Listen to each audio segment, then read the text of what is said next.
Minha torcida do Botafogo, eu sou Iverson Santos, aqui do canal Tua Estrela Te Conduz.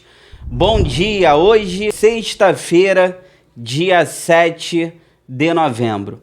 Olha, neste conteúdo de agora, eu vou começar aos poucos a fazer vídeos aqui no canal que vocês estão pedindo, né? É bom esperar o campeonato acabar para ver o que vai acontecer, mas eu recebo muitos pedidos aqui no canal. Faz um vídeo avaliando o elenco, quem merece permanecer pro ano que vem ou não, quem tem que sair, quem vale a pena ficar.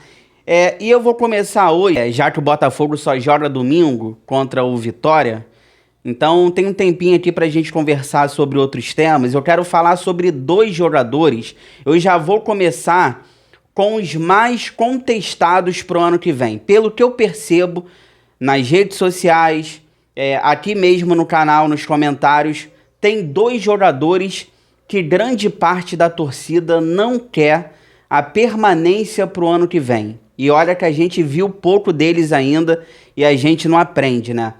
O goleiro Neto e o Arthur Cabral, centroavante. Eles têm que ser descartados pro ano que vem? Vale a pena ficar com o goleiro? Vale a pena ficar com camisa 98? Eu quero conversar sobre esses dois, Neto e Arthur Cabral, se vale a pena a gente confiar neles pro ano que vem. E eu já quero saber, já que é polêmica, vocês querem, eu já quero saber também a opinião de vocês aqui nos comentários. Seja homem, seja mulher, comente aí. Vale a pena ficar pro ano que vem? Agora é a hora de vocês abrirem o coração também. Tudo isso agora.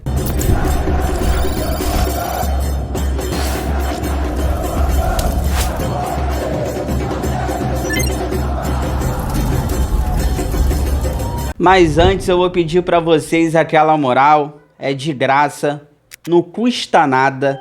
Deixe o seu like, ative o sininho para receber todas as notificações, não perder nada que acontece no Botafogo e inscreva-se. Vamos junto aí para a gente continuar sempre em prol do nosso glorioso. Olha, vamos lá para temas polêmicos. Eu recebo aqui no canal muitos pedidos para avaliar quem tem que ficar pro ano que vem, quem tem que sair. Ano que vem a gente sabe que vai ser um pouco diferente, principalmente para economizar, reduzir a folha. Jogadores caros talvez não fiquem pro ano que vem, vai ter que ter uma conversa, uma redução salarial. A gente sabe tudo que tá acontecendo dentro do Botafogo, relacionado ali ao John Textor. A gente não sabe se o David Ancelotti permanece, enfim. Primeiro, eu vou botar na tela para vocês o goleiro Neto. Ele que voltou, vou botar na tela, né? Já tá na tela para vocês, deixa eu só abrir aqui, porque o Neto, ele teve uma lesão grave na coxa direita. E ele já tá fazendo trabalhos no CT Lunier.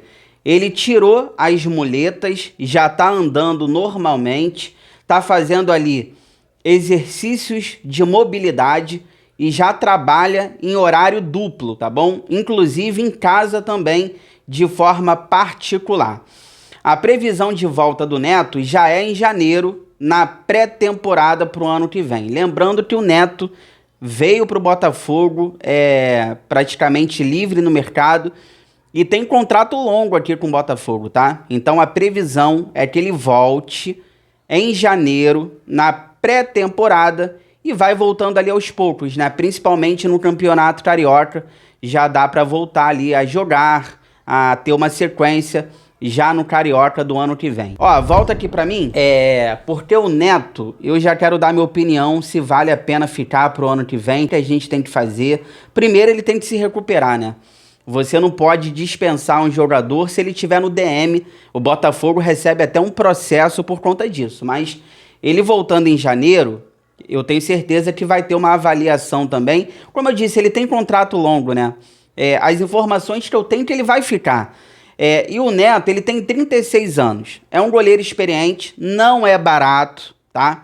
Quando ele chega no Botafogo, ele vem com status ali, até mesmo para ser titular, porque muito tempo na Europa, não é barato. E a gente agora vai ter que ver como é que o Neto volta de lesão.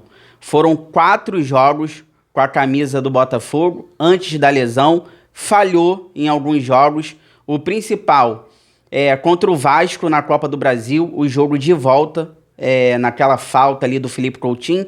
Mas muita gente esquece, mas aqui eu não esqueço.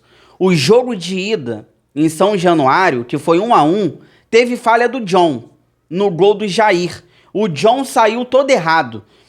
Então, o Botafogo foi eliminado na Copa do Brasil também pro Vasco por conta dos goleiros. Não só o Neto, mas o John também. No jogo de ida, o John sai errado e no jogo de volta, o Neto foi titular e acabou falhando. Então, o Botafogo é eliminado por conta do John e por conta do Neto. Muita gente esquece isso, fica jogando só na conta do Neto, mas no primeiro jogo teve a falha do John também. Currículo do Neto: Barcelona, Juventus, Fiorentina, Arsenal. O problema a maioria desses clubes aqui na Europa, quase todos, eu diria todos, o Neto sempre no banco de reservas. E quando ele chega no Botafogo, a gente fica naquela questão. Olha o currículo do cara, a vida toda na Europa, experiente, com certeza vem para ser titular. Mas o Neto, na Europa, ele sempre ficou no banco de reservas, né? Dá pra confiar no Neto pro ano que vem? Perguntando pra mim, né? Eu sei que vocês vão perguntar pra mim. Você confia no Neto pro ano que vem? Cara, não dá pra saber por conta da lesão que ele teve agora. A gente vai ter que esperar pra saber como é que ele volta dessa lesão. Muito grave. Vai voltar bem? Porque se o Neto voltar bem, ele é um líder. Ele é um jogador que enxerga bem o jogo. Ele vai passar segurança para a zaga do Botafogo pela experiência que ele tem. Nos bastidores, ele é um cara que conversa com os jogadores mais jovens. Eu vejo isso muito positivo no Neto. A liderança, porque ele é aquele líder tático, aquele líder experiente. Não é o líder para ficar gritando, não. Ele é o líder que vai conversar com os jogadores mais jovens nos bastidores. É um líder que consegue enxergar bem o jogo. É um líder tático que vai passar segurança para a zaga. Isso se ele estiver bem, se ele voltar bem de lesão. Cara, eu posso estar falando aqui a maior besteira do mundo, porque eu não tenho informação. Mas eu acho que o Neto, ele já veio machucado pro Botafogo. Porque os poucos jogos que ele jogou, ele pulava pouco. O Neto lá fora, apesar de ter sido banco, ele sempre foi bom no reflexo. E entrou numa fria também. Eu acho que o Neto também, ele sentiu um pouco a pressão da saída do John. Porque quando o John vai embora, foi pressão pra cima do Neto. Agora é com você. O John, campeão brasileiro, campeão da Libertadores, a pressão, ela foi toda pro Neto. E eu acho que fisicamente ele não estava pronto. Eu tenho até a sensação de que talvez ele tenha vindo pro Botafogo machucado, tá? Porque ele pulava pouco, eu achei ele meio pregado, sem salto.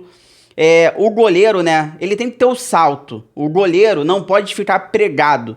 E eu senti o Neto muito pregado, sem salto.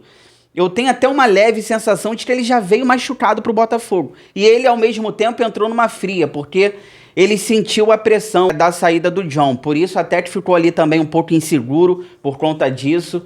E sem ritmo. Eu acho que o Neto, ele não estava pronto fisicamente para ser o titular absoluto do Botafogo. Vamos aguardar. Não consigo cravar aqui para vocês que ano que vem o Neto vai ser o goleiro dos nossos sonhos, que vai ser titular absoluto. Não consigo dizer isso. Mas as informações que eu tenho é que ele vai ficar no Botafogo, ele tem contrato, e a gente torce para que o Neto dê conta do recado ano que vem, porque o Léo Link não tá pronto ainda. Não dá para confiar no Léo Link pro ano que vem. Então o goleiro que a gente tem, Neto, Léo Link. Eu gosto muito do Christian Lohr.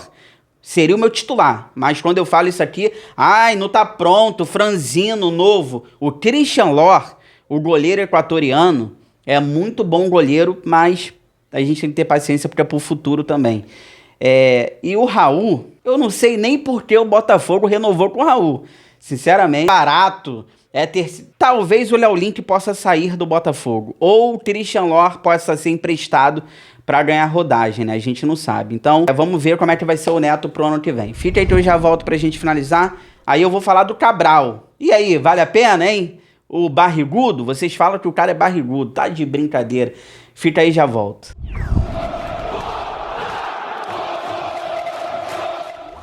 Tô voltando aqui pra gente finalizar. mas antes eu vou pedir para vocês aquela moral. Compartilha esse vídeo aí nos grupos do WhatsApp, cheio de botafoguense, que vocês participam, pra gente continuar crescendo cada vez mais. Eu conto com a ajuda de vocês. Olha, a gente tá falando aqui sobre possíveis saídas, quem fica, quem sai, tô falando do Neto, tô falando do Cabral, mas depende muito do Textor, né? A gente espera, eu vejo muito aqui os comentários também, tem muito torcedor preocupado. Ah, e o Textor vai vender todo mundo. Pode acontecer, porque a gente não sabe o que esperar do norte-americano.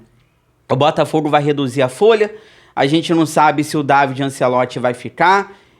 E falando do Arthur Cabral, especificamente envolve essas duas questões. Primeiro, se o Ancelotti ficar, ele vai querer um centroavante parecido com o Igor Jesus, mais móvel, vai ter que ir no mercado. Será que consegue? Eu acho muito difícil o Botafogo encontrar um centroavante parecido com o Igor Jesus. Não é impossível, mas eu acho muito difícil com as características dele. Outra coisa que envolve aí o John Textor. O Arthur Cabral, ele vai ser titular do Botafogo ano que vem? Porque ele tem um salário muito alto. E talvez para ficar no banco de reservas, talvez o salário dele sendo alto, tem contrato também, tá, gente? A gente tá falando aqui de jogadores que tem contrato. Ele tem contrato com o Botafogo, o Arthur Cabral.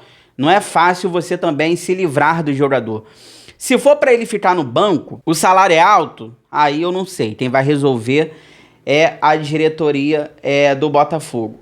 Eu falando do Cabral, eu sei que eu vou ser muito criticado aqui, mas eu acho que o Cabral, ele entra na mesma situação do Bastos, do Barbosa, do Santi, do Correia, entre outros jogadores. O Bastos, quando chega, foi muito criticado. Ninguém confiava no angolano. O Barbosa, quando era banco com o Arthur Jorge, era muito criticado também. Zagueiro maluco, dá carrinho, toma cartão. Olha o Barbosa hoje. O Santi a gente tá vendo. O Correia a gente tá vendo. Esses jogadores precisam de paciência. Eu acho que o Arthur Cabral... Vou dar um exemplo. O Arthur Anão. Não me peça paciência porque eu não tenho. Esse dá vontade de pegar e tchau. Não vou ter paciência com o Arthur Anão, porque a gente sabe que ele tá no limite dele. Agora, o Cabral e esses outros que eu falei, tem que ter um pouco de paciência. Gente, o Cabral, ele não tava jogando no Benfica. Ele não teve férias. E não tem ritmo, porque ele não jogava no Benfica, e lá, quando ele chega no Botafogo, ele não teve férias, e já entrou jogando, porque o Igor Jesus saiu. Tem a questão de... Gente, a gente tá falando do Arthur Cabral, que tem 3 meses no Botafogo. Ele chegou no meio do ano, ele tem 3 meses no Botafogo, então não tem muito tempo para mostrar futebol também. A gente... tem um time que a gente não tem pontas agudos que vai na linha de fundo toda hora, porque o Arthur Cabral, ele é um centroavante para ficar dentro da área. A gente precisa de pontas também agudos para ir na linha de fundo toda hora, e o Arthur Cabral ficar dentro da área para fazer o gol. O Arthur Cabral não é o Igor Jesus. Se você tá esperando isso, tu vai ficar decepcionado. Aqui no Brasil, o calendário é diferente. A logística é diferente, mas eles são brasileiros, tudo bem. Apesar de serem brasileiros, eles fizeram a carreira deles lá fora, na Europa. Eles estão muito tempo jogando fora, acostumado com outro calendário, com uma outra logística e outra. Uma coisa é você chegar e jogar num time ajustado. Você vai entrar e vai falar para você, ó, faz isso e pronto, porque o time tá ajustado. Igual ano passado. Quando chega Alex Telles, quando chega o Almada, quando chega o Igor Jesus, aquele time do Arthur Jorge tinha um jeito de jogar. Os jogadores sabiam o que fazer dentro de campo. Esse ano não. Aqui toda tentativa é erro, tenta de novo, erro, tenta de novo. Eu vou dar um exemplo. Domingo tem Botafogo e Vitória pelo Brasileiro. Tá arriscado o David Ancelotti já voltar com 3 volantes. Por quê? Porque é tentativas e erros. Esse ano é uma bagunça. E a gente está cobrando de jogadores que acabaram de chegar. Repito, 3 meses. O Arthur Cabral, ele tem 3 meses só. 3 meses aqui no Botafogo. E a gente não tem tanta paciência, talvez, como a gente precisaria ter. Claro, é um centroavante, tem que ser cobrado, não pode perder os gols que vem perdendo, tem que fazer. Tá 2 meses sem fazer gols. Por exemplo, contra o Vasco, gostei muito da partida dele, incomodou os zagueiros do Vasco, principalmente Cuesta, fazendo ali a parede no lance do pênalti do primeiro gol. Ele que faz a parede dentro do jogo, já tinha feito outras. Então vamos ter paciência com o Arthur Cabral. Eu sei que é difícil, muita gente já não tem, mas é um jogador... Esse eu tenho certeza, tá? O Neto, eu tenho dúvida, mas esse aqui eu tenho certeza. Se o Botafogo montar um time ano que vem, com pontas rápidos, do drible, pontas que vão na linha de fundo, deixar o Arthur Cabral dentro da área, fazer essa bola chegar... Eu tenho certeza que ele vai ser um dos artilheiros aqui. Esse aqui eu tenho certeza. Pode me cobrar aqui no canal, porque esse aqui eu tenho certeza. Se montar um time para jogar para ele, não jogar para ele, né? Mas ajudar ele, né? Fazer a bola chegar, eu tenho certeza. Porque também não é para jogar para ele. Porque se a gente perder ele, a gente fica dependente dele. Não é para ficar dependente dele. Mas a bola tem que chegar. Eu tenho certeza que ele vai fazer os gols. Porque ele é bom centroavante. Podem ter certeza disso, pelo menos essa é a minha opinião. Ó, chegou até aqui, obrigado sempre pelo carinho, pela audiência, se cuida, fique com Deus. Deixa as suas opiniões aí sobre o Neto, Arthur Cabral e tudo que for saindo aí durante o dia relacionado ao Botafogo. 5 horas da tarde eu tô de volta com muitas notícias, informações, opiniões do nosso glorioso. Boa sexta-feira, tá? Pra todos vocês, inscreva-se no canal, deixa o like, ative o sino. Forão, eu gosto mais de você do que de mim.